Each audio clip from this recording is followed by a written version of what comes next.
مولانا مفتی محمد عبدل مغنی المظاہری صدر سٹی جمعیت العلماء کے زیر قیادت فرانس کی جانب سے پیغمبر اسلام کی شان میں کی گئی گستاخی کے خلاف مسجد اکبر باغ تا ملک پیٹ نلگنڈا چوراہا احتجاجی ریلی کا انعقاد عمل میں لایا گیا۔ اس موقع پر ڈویژن کارپوریٹر سید منہاج الدین، مولانا حسام الدین ثانی، جعفر پاشا، امیر امارت ملت اسلامیہ و دیگر بھی احتجاجی امن ریلی میں موجود تھے۔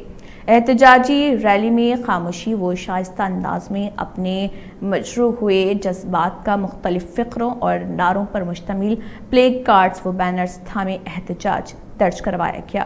صدر سٹی جمعیت العلماء مولانا مفتی عبدالمغنی المظاہری نے فرانس کے صدر ایمانوئل میکرون کی تائید کو ظالم کا ساتھ دینا قرار دیا۔ انہوں نے عوام الناس سے فرانس کی اشیاء کا بائیکاٹ کرنے کی بھی اپیل کی ہے۔ جو وقفے سے اسلام دشمن عمل اور اسلام دشمن پالیسی انجام دیتا ہے، وہاں کبھی قرآن کی توہین کی جاتی ہے، کبھی اسلام کی توہین کی جاتی ہے، کبھی نبی رحمت محمد رسول اللہ صلی اللہ علیہ وسلم کی توہین کی جاتی ہے، کبھی مسلمانوں کی شبیہ کو بگاڑ کر پیش کیا جاتا ہے۔ وقفے سے فرانس میں ایسے واقعات اور ایسے غم زدہ علم زدہ سانحات پیش آتے رہتے ہیں۔ ابھی حالیہ واقعہ جو پیش آیا وہ یہ ہے کہ وہاں کا ایک کارٹونسٹ، ماہر کہیے یا استاد کہیے یا ٹیچر کہیے، اس کو استاد اور ٹیچر کہنے میں بھی شرم آتی ہے، تو اس نے مختلف کارٹونز کے ذریعے اپنے شاگردوں کو اور اپنے ماتحت لوگوں کو اسلام کے خلاف ورغلایا، اور خاص طور پر نبی رحمت محمد رسول اللہ صلی اللہ علیہ وسلم کی شبیہ کو بگاڑ کر پیش کیا، توہین آمیز کارٹون بنائے۔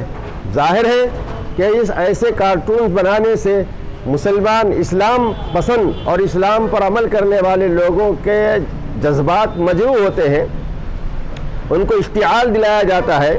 اس کے نتیجے میں اگر کوئی انتہائی اقدام رونما ہو گیا، عمل میں آیا، تو اس کی مذمت کی جا رہی ہے، حالانکہ ان واقعات کی مذمت کرنا چاہیے۔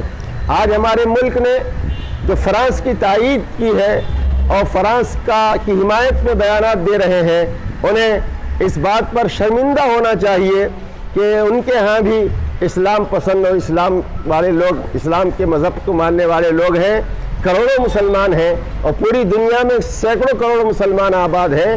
ہمارے ملک نے ان کی حمایت کر کے تمام مسلمانوں کی دل آزاری کی ہے اور ان کو مجروح کیا ہے۔ ہم اس کی پرزور مذمت کرتے ہیں۔ ہونا تو یہ تھا کہ اظہار خیال کی آزادی کے عنوان پر مذہبی پیشواؤں کا وقار مجروح کرنا یہ کسی ملک میں، کسی قانون میں جائز نہیں ہے۔ ہر قانون میں، ہر ملک میں مذہبی پیشواؤں کا احترام لازم اور ضروری ہے۔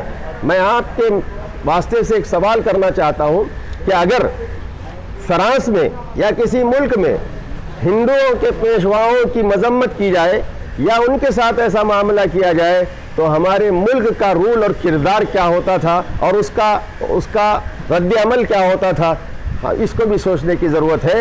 جو اس معاملے میں ان کا رد عمل ہو وہی کسی اور مذہب کی توہین ہو رہی ہو، تو اس وقت بھی ان کا رد عمل یہی ہونا چاہیے۔ یہی انسانیت ہے اور یہی یکسانیت ہے۔